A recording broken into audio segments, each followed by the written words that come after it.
भगत सिंह आगे कहते हैं कि यह आपकी इच्छा पर है कि आप जिस परिस्थिति को चाहें चुन लें। इतनी सारी परिस्थिति भगत सिंह ने बताई कि प्रत्यक्ष रूप से भी हो सकता है, परोक्ष रूप से भी हो सकता है, किसानों के स्तर पर भी हो सकता है और भयानक रूप में हो सकता है।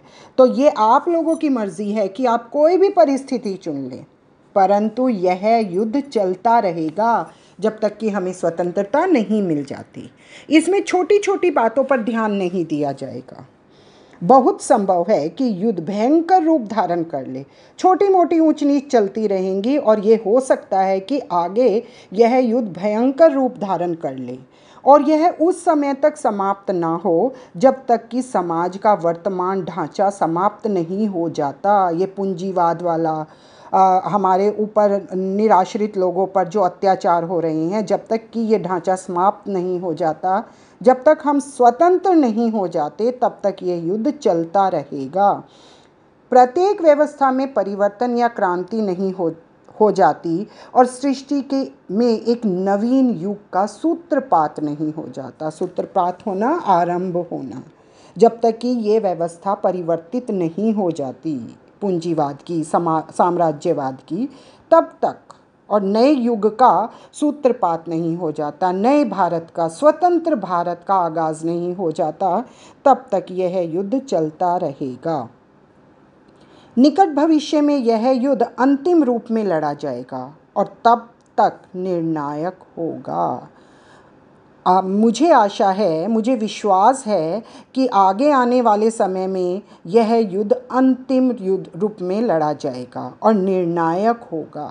साम्राज्यवाद एवं पूंजीवाद कुछ समय के मेहमान हैं। यही वह युद्ध है जिसमें हमने प्रत्यक्ष रूप में भाग लिया है।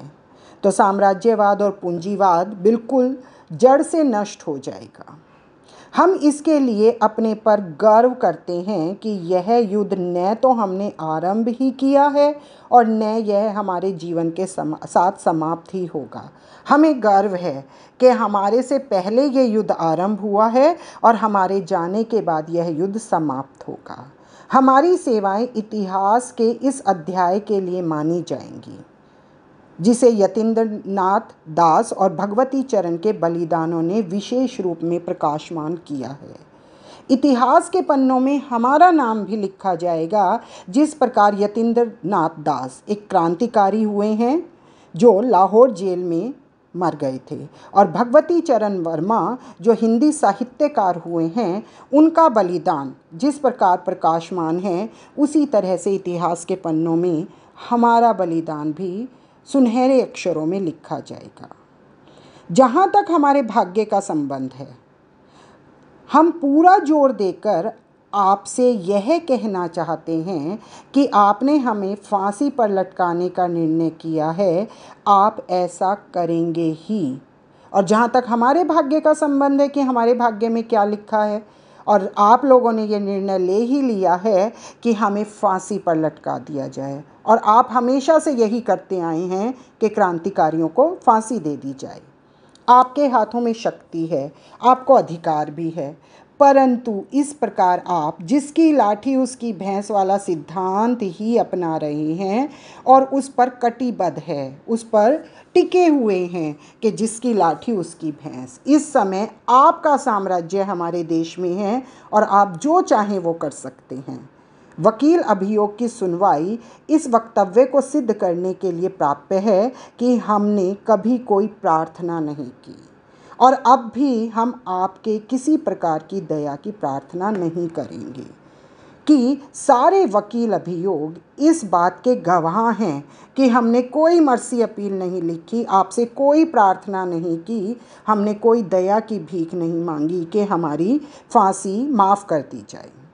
हम आपसे केवल यह प्रार्थना करना चाहते हैं कि आपकी सरकार के ही एक न्यायालय के निर्णय के अनुसार हम पर युद्ध जारी रखने का अभियोग है।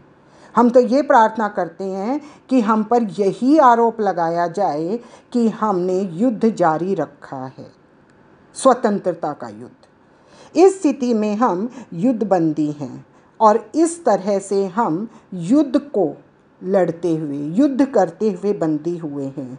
और इसी आधार पर हम आपसे मांग करते हैं कि हमारे प्रति युद्ध बंदियों जैसा ही व्यवहार किया जाए, और इसीलिए हम प्रार्थना करते हैं कि हमें फांसी न देने की बजाय हमें गोली से उड़ा दिया जाए।